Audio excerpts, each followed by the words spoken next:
Hello everyone, how are you? It is Holly Renee with Home for the Healer Academy, and today I'm going to talk to you about what happened when I became a psychic medium, how I became a psychic, how I knew if I had gifts, and I'm going to do this all while I'm straightening my hair. If you didn't know, I am a mom of two little ones, and when you have two little kids and you run a full business, you have to just make it work. And so today I needed to get ready, and I also needed to film this by a certain time. So here I am. A lot of people ask me, like a ton of people ask me, how did you even know you were psychic? When did you know you had gifts? I talked about this once, like when I first started my business inside of my Facebook group, but it's been a while and so much has even unfolded since then. So let's get into this. Tyler, I'm gonna be doing a lot of pausing, so that way, I'm so sorry, you're gonna have to cut out all this dead space. That's what you think. What a bizarre thing, huh? So it all started when I was a teeny tiny child in the womb. Just kidding. But no, really. I have had the ability to see the spiritual realm my entire life. It looked very different than it looks today, and so let's talk about it. First of all, I was born and raised in like the Christian faith. And when I say Christian faith, I mean like South.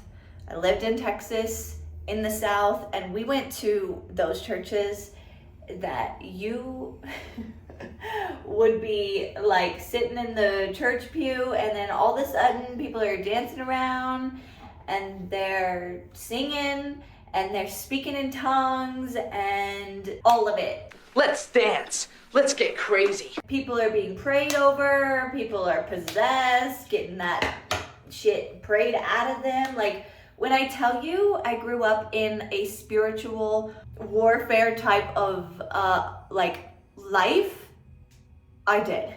And here's the deal. Like, being in that was something that like I just was used to, because that's the life that we lived. We did have like a singing band, like a Christian band, and we would tour all over Texas, to different churches and to different like get together community things, like all the time. We even recorded a CD in like a studio. I was young, so this was all before the age of 10. So I didn't necessarily do much. I did sing Jesus Loves Me, and I was on the radio. It's my biggest brag of my life. I was on the radio, and also I sang the national anthem at the Broncos game when I was 16. So that's kind of cool too. Those are my accomplishments. Just kidding. But anyways, so because of this though, we would travel to so many different places. We would like go to all these different types of churches, and we would be like guest singers, and then there would be like evangelists, like just all the things, okay? Also, I want to quickly say that I got this Olaplex. Oh my God. Look at me, you guys. I am a serious makeup guru. Just in case you care, for all the girlies out there, I got this 4-in-1 moisture mask. My sister's a hairstylist, so I got it from Cosmoprof. So this is technically only professional use. The whole point though is that every time I use this, I love it, but between this and the conditioner and shampoo that she got me, it's so good, and my hair is like coming back to life. The problem is that I can't ever seem to wash it all out. Does anyone have that problem, or is it just me? This problem affects us all, cannot be ignored. And then it's like parts of my hair are like so greasy because there's still product in it, and I don't know what to say about that. Like, is this normal girl things, or is this like I just need to slow down? Okay, so back to the story. So I had seen it all. That is like the biggest thing that I think is important, is that I literally, dead ass, have seen people possessed. I don't know if you can say that on YouTube, but literally possessed with my physical eyes. I've also seen people literally go up to the front, lines of people going up to the front of the church, and like the pastor or the evangelist, whoever was like there, like laying their hands on them and praying over them, and then people just straight up passing out from like the like intensity of the like energy. I personally, as a little kid, remember standing in line and being like, oh my god, all these people are passing out, like what are we doing? It's actually really powerful and kind of like very interesting to actually think about now. But I remember going up and he straight up, he barely even put his hand on me, and I straight up just passed out on the ground, bawling my eyes out. I would compare the situation to the same as when I like really feel Christ presence, like when I do readings and things like that, but very interesting. So the point is that that's the type of world that I grew up in. And so we were in ministry, and when I say ministry, like we would go around and sing, right? And my dad would speak, he would talk about how he was saved, and we would end up like talking to people and things like that. So it was very much like we were going around, and our ministry was to sing and to feed people, fill people up in that way. I remember being like 7, 8 years old at school and taking kids to like the quiet side of the park and praying over them and praying for them and like saving them and bringing them to Christ. And just so interesting to think about, like it just feels like another world. And by the way, I think it's really beautiful. I still connect a lot with Christ consciousness and work really closely with the angelic realm and things like that. So it's not that I have anything against that religion, except for the fact that they basically shun me and that they think I'm going to hell. But you know, that's okay. To each their own. You do you. That was like my life up until age 10, okay? So it was like a lot of that. And so I was really, really sensitive. I'm a Pisces. First and foremost. Second, I'm a psychic. Like that is not something that you just like randomly get. Like maybe that's the case, but as a kid, I always would see things or experience things. When I would sing on stage, I always was sobbing. Like ask anyone who ever, like my family or family who came to like watch us, I would stand on the stage and just like cry my eyes out. I don't know why. Like I just felt so overwhelmed by spirit, really. Like I don't think I knew what was going on then, but I just was so overwhelmed with the energy, and it was just so pure and beautiful. And it's really cute looking back, honestly, like so cute. But anyways, but I didn't really know, right? I didn't know what I was doing. I didn't know what was going on. And I remember one time, because we were such an open family and because we were exposed to so many different people. And when I say that is when you're in ministry or when you're someone who's like a healer or in that way, whether it's in the Christian faith, whether it's outside of the Christian faith, you have a light, right? And that light can attract certain things. And this is why I talk about protection so much. But the point is that there was a lot of spiritual warfare. And in the Christian religion, spiritual warfare is something that like everybody talks about openly, and you see it. Like people literally pray that shit out of people. Like, Begone, evil one! You see it. It doesn't matter if you're 5, 10, 20, 50. It doesn't matter. Like I was there and I would see it. And so because of that, I think that I was just exposed to that type of stuff, specifically the shadow. Of course, I was also exposed to the light, but I only recognized the light as like connecting to God and Jesus. Even back then, I didn't really connect with angels because that wasn't really taught very much. I mean, of course, I knew like angels, like we would call in angels for protection, but that was like it. As I, was in that space, my family, we all would really just experience shit. Like I think that because when you're open, once again, and I don't know, like I know that we used to use protection as in like we would pray against it, using like, Jesus's name and things like that. But I don't think that it's taught in the Christian faith on how to like really protect your energy, besides protecting it after maybe your energetic field has been infiltrated by something that's not for the highest good.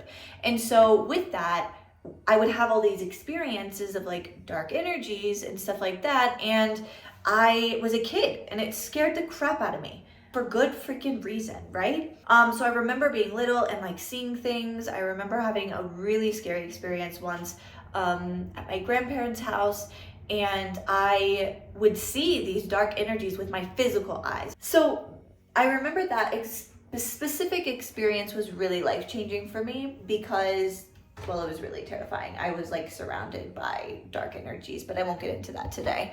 The point is that after that, I remember specifically telling my mom that I was like scared of seeing this stuff and I didn't know what to do. because personally, me trying to be like, in Jesus' name, like that didn't work for me. And I know now why it didn't work, and it's because I was still scared. And when you're in a scared space, you're just feeding that energy. That's all that's happening.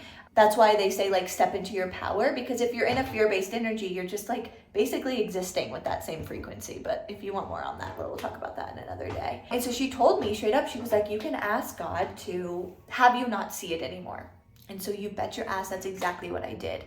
And so I did that probably around, I don't know, 9, maybe a little younger. That's when I remember things kind of getting quieter.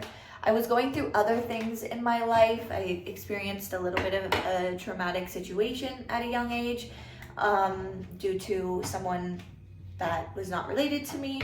And that caused a ton of inner conflict and anxiety. And so from age about 7 up until I was like 21, I had horrible anxiety. Horrible. Like, when I mean horrible, I mean like literally debilitating. I was always sick.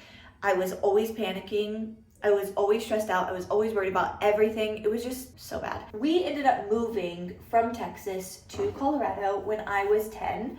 And I am about to be 29. So I've been here a very long time. And when we moved here, we stopped being as involved in the church. That was interesting because I went from going to church like 3 to 4 times a week and touring on the weekends and everything else to like not at all. And I think that honestly it was because I know now, like there was just a lot of stuff that my parents went through, and I honestly don't blame them for being like, okay, I'm over this shit, because they were taking advantage of a lot. Anyways, not my story to tell, but I do know that they did the best that they could to like serve, and it just so we didn't go to church as much. So fast forward, I kind of was like, not disconnected, but just like not as into it, right? Like not as into everything as I was before. And I did start experiencing, some more stuff as I got into like my teen years. So around like 14, 15, I started to see and experience things inside of my house. So I had like, our house was like haunted. I don't care what anybody says. All my friends knew it. My family, like there was like shit in that house, and no matter what we did, it never left. I don't understand why, but anyways. So I had some pretty creepy experiences, and I would tell people about it because I had no shame in what I, experienced. And so some of my friends at the time would like know, and they'd ask me a bunch of questions, and it was always so shocking to them. And for me, it wasn't shocking at all, because it was like, this is something that I've just experienced my whole life. I've always seen like the dark. I've always seen that. And if you guys have taken any of my classes, any of my courses, watched any of my videos, you know how obsessed I am with talking about protection. And this is why, because I grew up in a home where that was something that we saw and dealt with all the time. I mean, okay, I wasn't like there, praying things out, but I saw it like all the time. It was normal to me because that's what I had always seen. And this is where I feel like people are like, I don't understand, because people have gifts, but they get confused, or they don't know how to use them, or they don't understand, they can't maybe use them. And for me, I just was always in the spiritual realm. So I just understood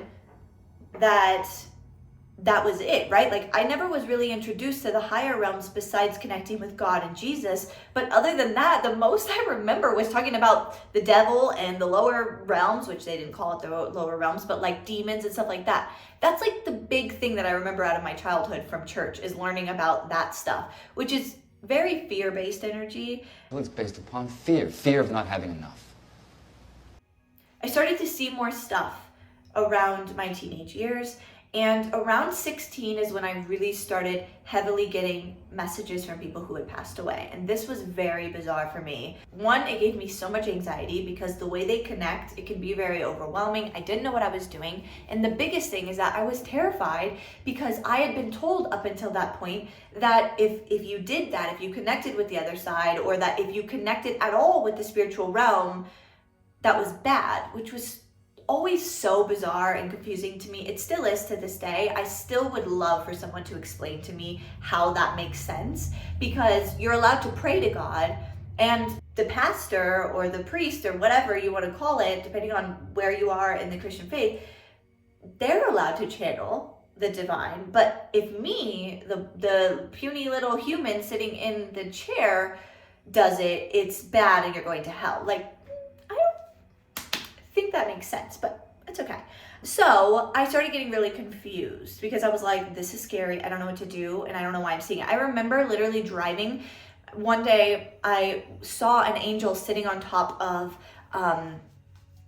the grocery store, and I was just staring at it. My mom's like, what are you looking at? And I was like, there's an angel sitting up there. Like, I would see shit with my physical eyes. This was before I knew how to connect. This is before I even knew what to do with any of this. I would see it with my physical eyes. I could see people. I saw full body apparitions. I would see shadows in my peripheral vision. Like, and I would just kind of like just pretend it wasn't there, you know?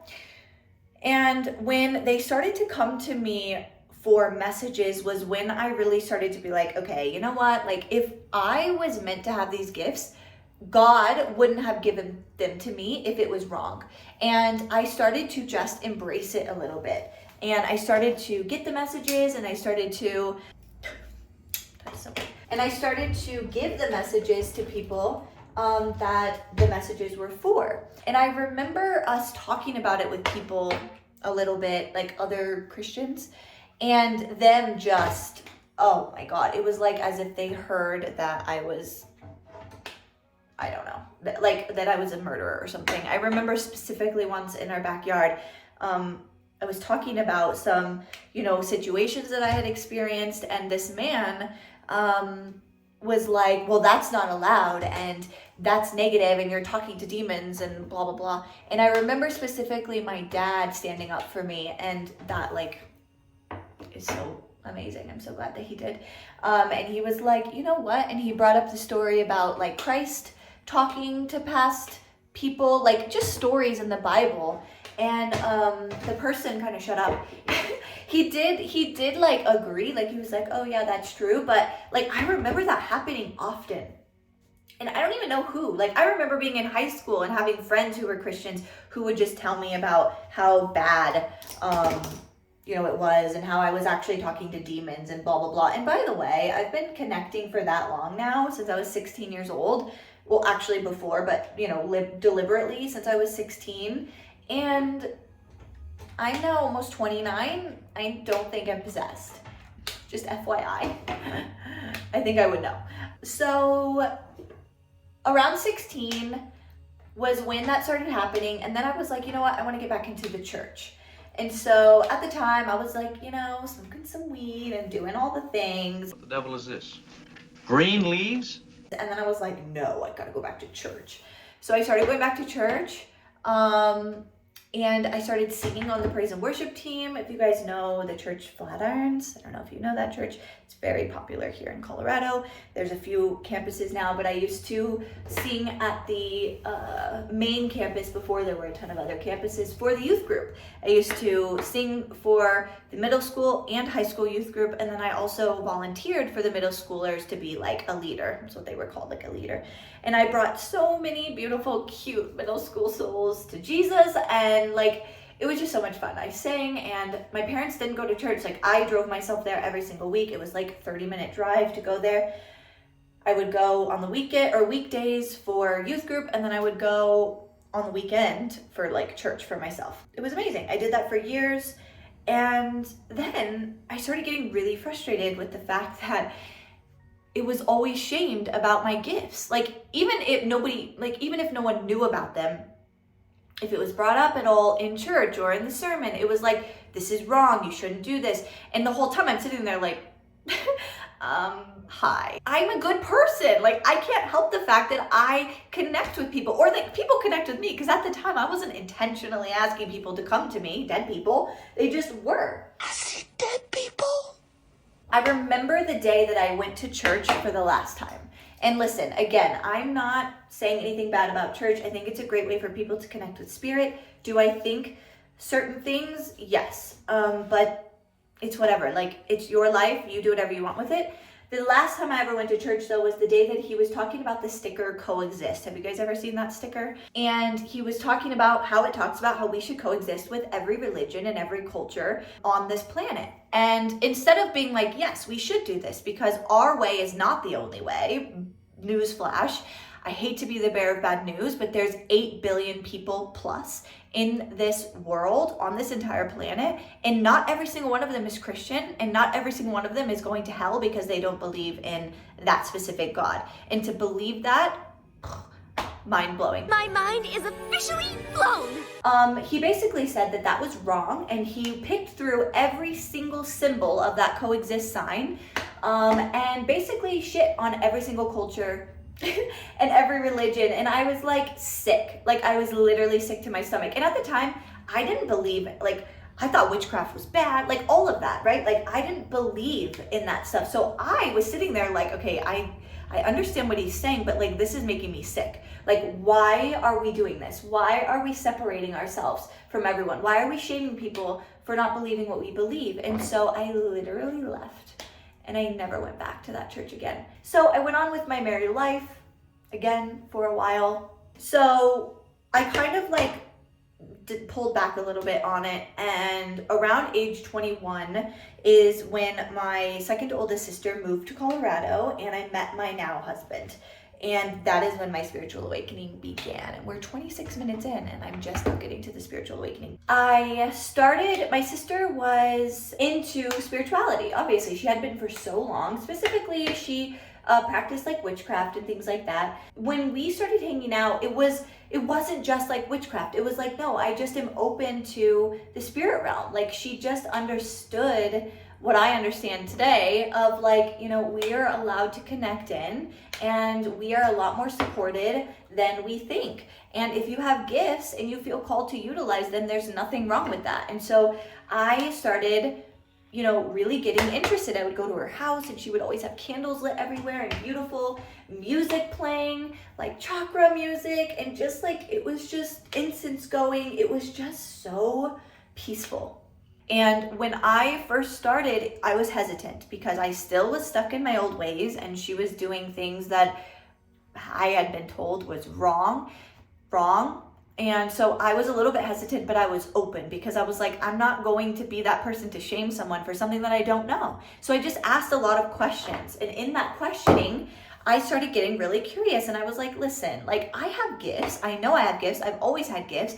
I've seen it all. That's kind of how it really began. I started to connect with my sister and I would go to her house and we would practice my gifts. She would give me objects. I would hold them.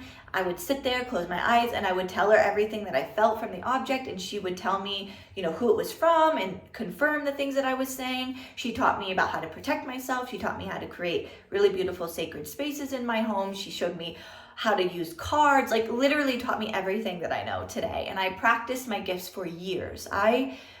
That started in 2015 and I did that all the way up until 2020. I started working on myself and learning about like dark night of the soul and the chakras, and I started, you know, meditating and using earth medicine to help heal my nervous system and calm myself down and understand why it was so scary when I would connect in, because I didn't have the proper connection in place.